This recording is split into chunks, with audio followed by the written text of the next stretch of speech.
یک نفر آمده گفت که مردم در داخل نماز هستند. پیامبر صلی الله علیه و سلم قد انزل علیه اللیلة قرآن، این شب به پیامبر صلی الله علیه و سلم قرآن نازل شد. و قد امر ان یستقبل القبلة فاستقبلوها، پیامبر صلی الله علیه و سلم امر شدند که به قبله روی بیارید، به قبله روی بیارید یعنی به کعبه. فاستقبلوها، شما نیز به قبله روی بیارید یعنی به کعبه روی بیارید. ببینید و کانت وجوههم الی الشام، روی های آنها به سوی شام بود. شام یعنی بیت المقدس و از جمله امروزها می‌داره یک قسمتی آخری مملکت عربستان سعودی، اردن، لبنان، سوریه، یک قسمتی ترکیه، فلسطین، اینا همه شام هستند.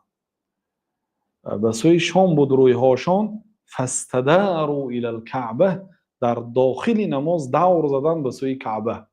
در داخل نماز، ببینید اینا در داخل نماز هستند.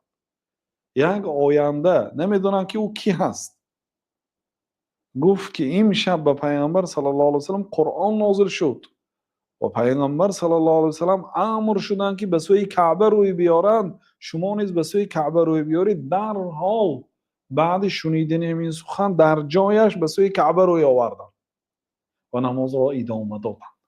این دلالت میکند که اگر یک آدم فرضاً قبله را خطا انتخاب کرد، مثلا به سوی شمال روی آورد، حالان که قبله مثلا در طرف جنوب هست، صاحب خانه یا کسی دیگر آمد و اصلاح کرد و اگر این بنده واقعا اجتهاد کرده باشد و اجتهاد کرد، مثلا در بیابان هیچ کسی نیست که پرسد، اجتهاد کرد، کوشش و غیرت کرد، به هر راهی که توانست قبله را معین کرده، لیکن خطا کرد.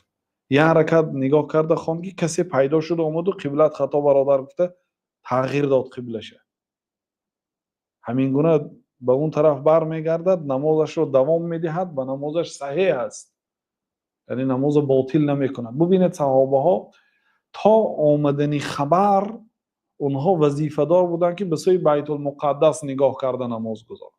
وقتی که خبر آمد در حال به سوی کعبه نگاه کرده نماز خواندن، سلام دادن، نماز رو ویران کرده، از نو نخواندن و نمازشون اعاده هم نکردن، با همین کسی به آنها کاردار نشد. این دلالت میکند که در داخل نماز عملهایی که متعلق به نماز باشد اجرا کردنش اجازت است.